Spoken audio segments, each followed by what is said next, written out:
Olá, boa noite. Começa agora o Jornal da Justiça desta sexta-feira, 26 de junho. Ministro Edson Fachin vota por manter suspensas operações policiais em comunidades do Rio de Janeiro durante a pandemia. O caso começou a ser julgado hoje no plenário virtual do Supremo. E você vai ver ainda. Corregedoria Nacional de Justiça vai apurar suposta infração de desembargador do Rio de Janeiro. Tribunal de Justiça restringe a aplicação da nova lei que impõe revisão periódica da prisão preventiva. Operação da Polícia Federal investiga grupo suspeito de vazar dados do presidente Jair Bolsonaro e de mais de 200 mil servidores e autoridades.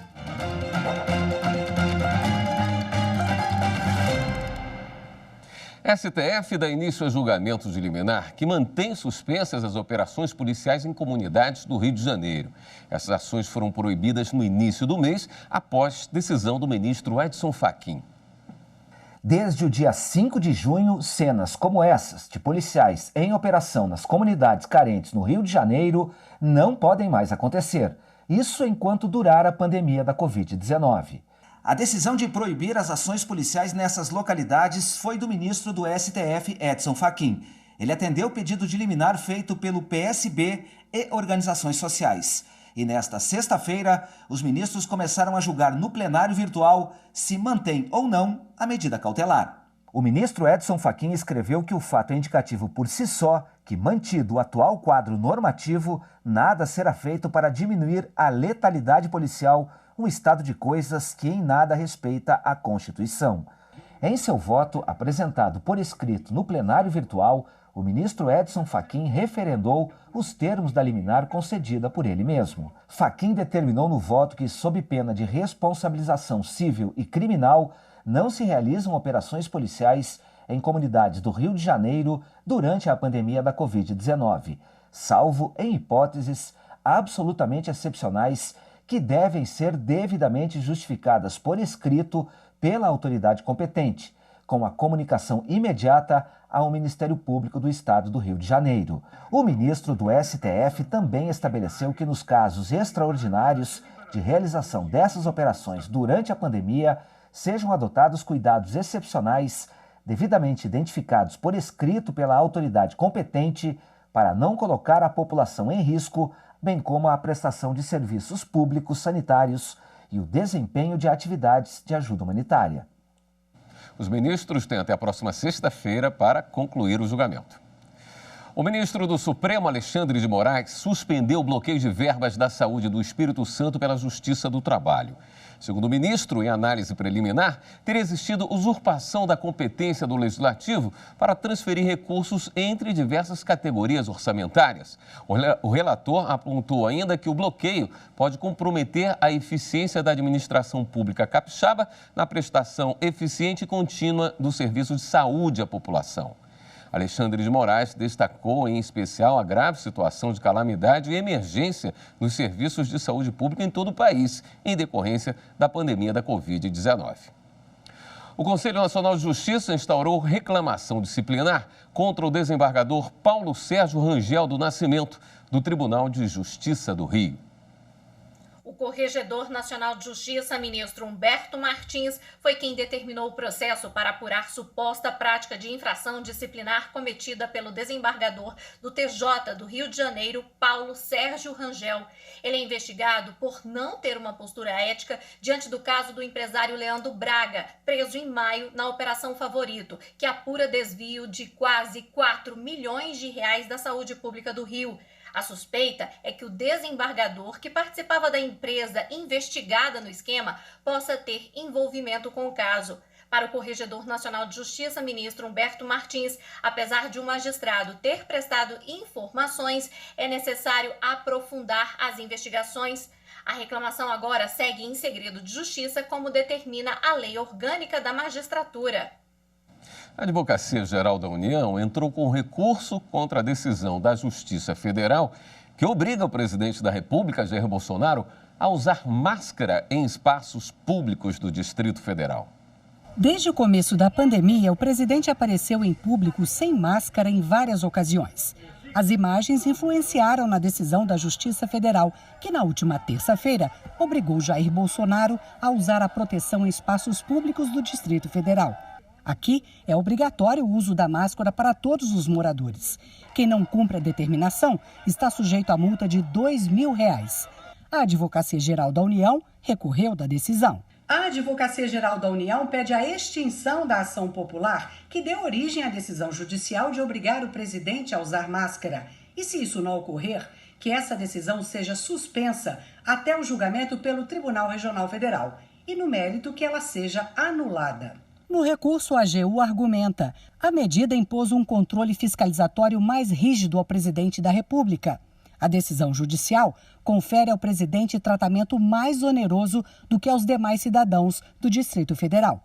Além disso, ela não revelou os motivos que poderiam justificar a necessidade de tratamento diferenciado ao presidente da República. A Advocacia Geral da União informou que o recurso não pede que o presidente seja desobrigado de usar a máscara. A operação da Polícia Federal faz buscas contra hackers que teriam vazado dados do presidente da República, Jair Bolsonaro. De acordo com a investigação, o grupo seria especializado na invasão de sistemas informatizados de órgãos públicos. Dados pessoais de mais de 200 mil servidores e autoridades teriam sido acessados. O objetivo seria intimidar e constranger tanto as instituições quanto as vítimas que tiveram seus dados expostos. As ações foram realizadas no Rio Grande do Sul e no Ceará. Há indícios ainda de prática de outros crimes cibernéticos, como compras fraudulentas pela internet e fraudes bancárias. E a seguir, Superior Tribunal Militar decide que homem acusado de se passar por médico pode ser julgado pela Justiça Militar. Voltamos já.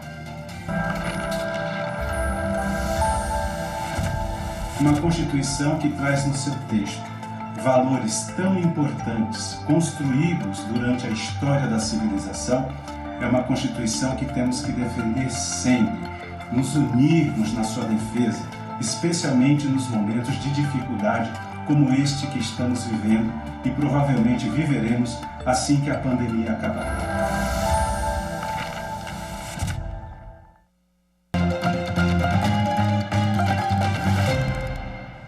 O Superior Tribunal de Justiça restringiu a aplicação da revisão periódica da prisão preventiva. A medida foi implementada pelo chamado pacote anticrime. A ministra do STJ, Laurita Vaz, afirmou que a obrigação de revisar de ofício a necessidade da prisão preventiva a cada 90 dias é imposta apenas ao juiz ou ao tribunal que decretou a medida. Segundo ela, seria incoerente ou mesmo inviável estender essa tarefa a todos os órgãos judiciários competentes para o exame do processo em grau de recurso. A exigência de revisão periódica da custódia preventiva está no Código de Processo Penal. A avaliação da ministra foi feita em decisão na qual negou o pedido de liminar para revogar a prisão preventiva de um homem condenado por extorsão. Segundo a defesa, a preventiva já tem mais de um ano sem que tenha havido a revisão exigida por lei. A relatora do habeas corpus afirmou que o CPP atribuiu ao órgão emissor da decisão o dever de revisar a medida a cada 90 dias. Além disso, Laurita Vaz, ao analisar o pedido de liminar, concluiu que as informações do processo mostram que não há ilegalidade no caso, mas sim razões para a imposição da prisão preventiva cujos fundamentos não foram submetidos à revisão do tribunal de origem, razão pela qual o STJ não pode analisar a questão sob pena de indevida supressão de instância. A isenção de imposto de renda para aposentados com doença grave não se estende a trabalhadores ativos. A decisão é do Superior Tribunal de Justiça. A primeira sessão do STJ fixou tese de que a isenção do imposto de renda para os proventos de aposentados que tiveram acidente em serviço ou doenças graves não pode ser aplicada a trabalhador com doença grave que esteja na ativa. Os ministros chegaram a esse entendimento em julgamento de recursos especiais repetitivos, quando o colegiado uniformiza a solução de demandas que se repetem nos tribunais brasileiros.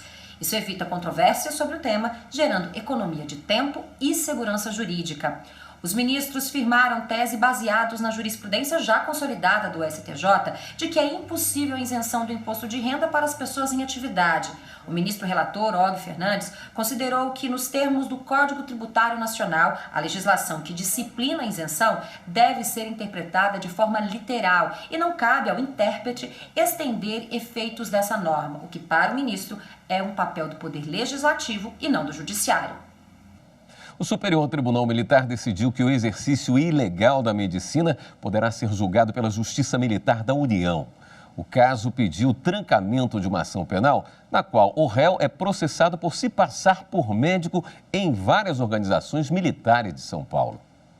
De acordo com a denúncia, o réu ingressou no Exército Brasileiro como oficial médico temporário, usando uma declaração fraudulenta de que era estudante de medicina prestes a colar grau. Embora seu nome constasse na relação dos alunos da faculdade com previsão de graduação, sua matrícula estava trancada e, portanto, não colaria grau, o que o impediria de participar do processo seletivo. O Ministério Público Militar ressaltou que o oficial efetuou sua inscrição omitindo de forma maliciosa a informação para conseguir o cargo, induzindo ao erro a administração militar. O MPM apontou ainda que o réu fazia uso da inscrição do Conselho Regional de Medicina pertencente a outro médico. O militar impetrou habeas corpus na primeira instância, o que foi negado. No Superior Tribunal Militar, ele recorreu, argumentando que os crimes contra a saúde pública não estão previstos entre as matérias a serem tratadas pela Justiça Militar da União. Mas esse não foi o entendimento do relator, ministro Carlos Vuíque de Aquino. Para ele, a denúncia revela um comportamento atentatório contra a ordem administrativa castrense. Lembrou ainda que a nova redação do artigo 9º do Código Penal Militar, pela Lei 13.491 de 2017, inseriu no rol de crimes militares não só os definidos na legislação penal militar, mas também os da legislação penal comum. O voto do relator foi seguido de forma unânime entre os ministros da Corte. O gerente de relacionamento do Banco Bradesco conseguiu o direito de receber tanto a indenização quanto o benefício previdenciário após desenvolver doença profissional. A decisão da terceira turma do TST mudou o entendimento das instâncias anteriores, que haviam considerado que as duas quantias não deveriam ser pagas juntas. O Tribunal Regional do Trabalho da 4ª Região no Rio Grande do Sul concluiu que a doença profissional do bancário foi considerada temporária e, por isso, os lucros cessantes, ou seja, aqueles valores que ele deixou de receber devido ao afastamento, deveriam ser pagos enquanto perdurasse a ausência dele no trabalho. O regional, no entanto, limitou o pagamento dos lucros cessantes à diferença entre o valor do benefício previdenciário e a remuneração que ele teria se estivesse trabalhando. Em recurso ao TST, o bancário alegou a possibilidade de cumulação dos dois pagamentos, em vez de receber apenas o valor equivalente à diferença. O relator na terceira turma, ministro Alberto Bresciani, observou que as duas prestações não se confundem, uma vez que possuem naturezas distintas, uma civil e outra previdenciária. Por isso, o ministro concedeu o pagamento da indenização por dano material sem o desconto do benefício previdenciário. O entendimento teve como base o artigo 950 do Código Civil, que diz: a indenização, além das despesas do tratamento e lucros cessantes até o fim da convalescença, incluirá uma pensão correspondente à importância do trabalho para que se inabilitou ou da depreciação que ele sofreu. Todos os ministros seguiram o voto do relator. Dessa forma, o bancário vai receber indenização por dano material com benefício previdenciário. O Tribunal Superior Eleitoral vai funcionar em regime de plantão de 27 a 30 de junho para receber as contas partidárias de 2019. A medida foi tomada porque cerca de 85% das contas ainda não foram apresentadas e o prazo termina no fim do mês. A legenda que não entregar as informações pode ter o repasse do fundo partidário suspenso. E no próximo bloco, pedidos de recuperação judicial sobem durante a pandemia da Covid-19. Em instantes.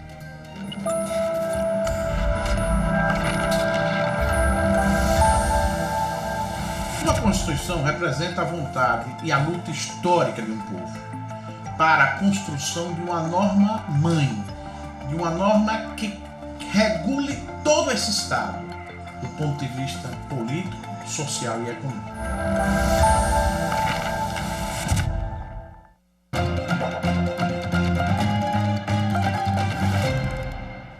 O ministro Celso de Mello, do Supremo Tribunal Federal, pediu que a Procuradoria-Geral da República se manifeste sobre o pedido da Polícia Federal para ouvir o presidente da República, Jair Bolsonaro. O presidente é investigado por suposta tentativa de interferir politicamente no comando da Polícia Federal. O inquérito foi aberto com base em acusações do ex-ministro da Justiça, Sérgio Moro. A Vigilância Sanitária do Distrito Federal autuou uma empresa que fazia testes rápidos de Covid-19 sem autorização. Os fiscais flagraram um drive-thru para testagem funcionando no estacionamento de uma igreja em Taguatinga, a 20 quilômetros do centro de Brasília. Cada teste era vendido por R$ 260. No local foram encontrados 100 testes rápidos para Covid-19. A empresa de representação comercial de produtos de saúde não tinha autorização para fazer a testagem. Ainda de acordo com os fiscais, faltavam condições de higiene no local. O material foi apreendido e a empresa autuada. A multa pode chegar a R$ 70 mil e a empresa pode ser fechada. Com as dificuldades financeiras das empresas em meio à pandemia do novo coronavírus, os pedidos de recuperações judiciais aumentaram em abril, se comparado com março deste ano. Apenas em abril, a Serasa registrou 120 pedidos, 46% a mais do que o ocorrido no mês anterior. Por um tempo foi tudo assim, ruas vazias, lojas fechadas. Aos poucos, a vida vai voltando ao normal, mas as medidas de isolamento social adotadas para enfrentar a pandemia do novo coronavírus pegaram em cheio muitas empresas. Foi o caso dessa loja de colchões.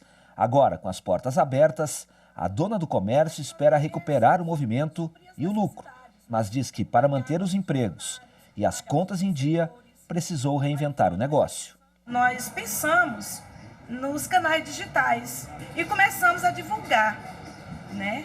Foi aí que nós encontramos a solução, que nós começou a vender dessa forma nos canais digitais, nós começamos a pagar todos os fornecedores, aluguel da loja, né? Que nós viemos suprir as nossas necessidades. Nem todo mundo achou uma saída. É o que indicam os registros da Serasa Experian. Em abril deste ano, foram feitos 120 pedidos de recuperação judicial de empresas que perderam a capacidade de pagamento.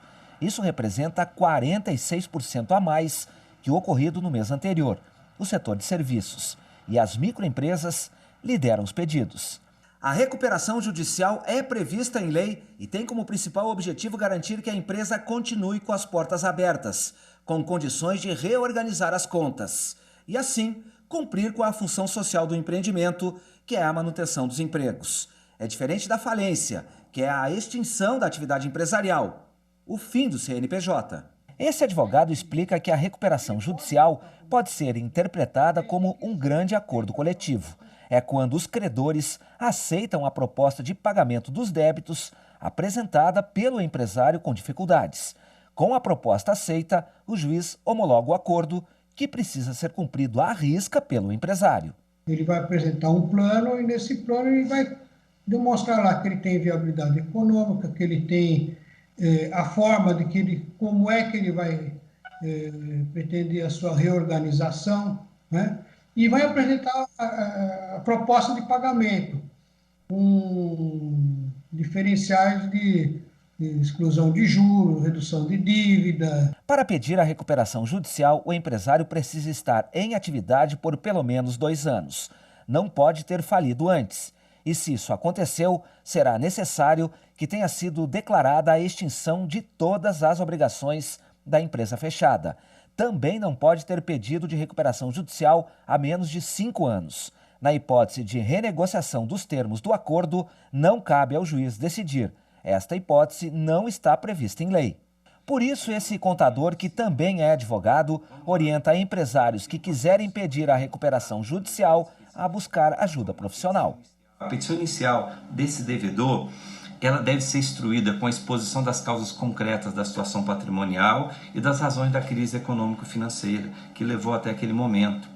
Vamos lá, as demonstrações contábeis relativas aos 3 últimos exercícios sociais e as levantadas especialmente para instruir esse pedido, confeccionadas com estrita observância da legislação societária vigente. No Rio Grande do Sul, a campanha Caminhos para a Negociação, compartilhando boas práticas para o bem da comunidade, busca conscientizar empresas e consumidores sobre a importância de procurar canais para superar dificuldades financeiras. A campanha foi lançada pela Assembleia Legislativa e pela Associação Gaúcha de Procons Municipais, com o apoio do Tribunal de Justiça do Rio Grande do Sul. A iniciativa busca aproximar pessoas e empresas para que possam dialogar e construir soluções para a resolução ou preservação de seus contratos. A primeira fase da campanha está sendo realizada de forma digital, com a produção de conteúdo para a internet. O site No Acordo sairemosmaisfortes.com.br já está no ar, com os objetivos, os colaboradores e um campo para a adesão de empresas. Numa segunda etapa, a campanha prevê a distribuição de banners, folders, cartazes e um manual de boas práticas com dicas para a negociação. Atualmente, o sistema é formado por 87 PROCONs em todo o estado. Um trabalho de aproximação que visa compor, conciliar, harmonizar e, acima de tudo, desjudicializar. Já está disponível no site do Tribunal de Justiça da Paraíba a série Direito em Libras, lançado nesta semana pelo presidente do Supremo Tribunal Federal, ministro Dias Toffoli. Direito em Libras é uma iniciativa para aproximar o cidadão comum do judiciário. Se muitas pessoas já têm dificuldade para entender os termos jurídicos, imagine se essa pessoa for uma entre as mais de 10 milhões com deficiência auditiva no Brasil. Foi pensando nisso que a TV Justiça lançou a série Direito em Libras. 60 episódios já estão prontinhos para ir ao ar. Termos como ação, recurso e ajuizar ganharam sinais próprios que levam em conta a realidade e a forma de interação das pessoas surdas. A série, a partir de agora, também está disponível no site do Tribunal de Justiça da Paraíba. A gerente de comunicação do tribunal disse que a iniciativa é inclusiva. Vai dar efetividade a um princípio basilar da Constituição, que é o direito à informação, de uma forma ampla e plena a um público de mais de 10 milhões de pessoas. Esta edição do Jornal da Justiça fica por aqui. Uma boa noite para você, um ótimo fim de semana.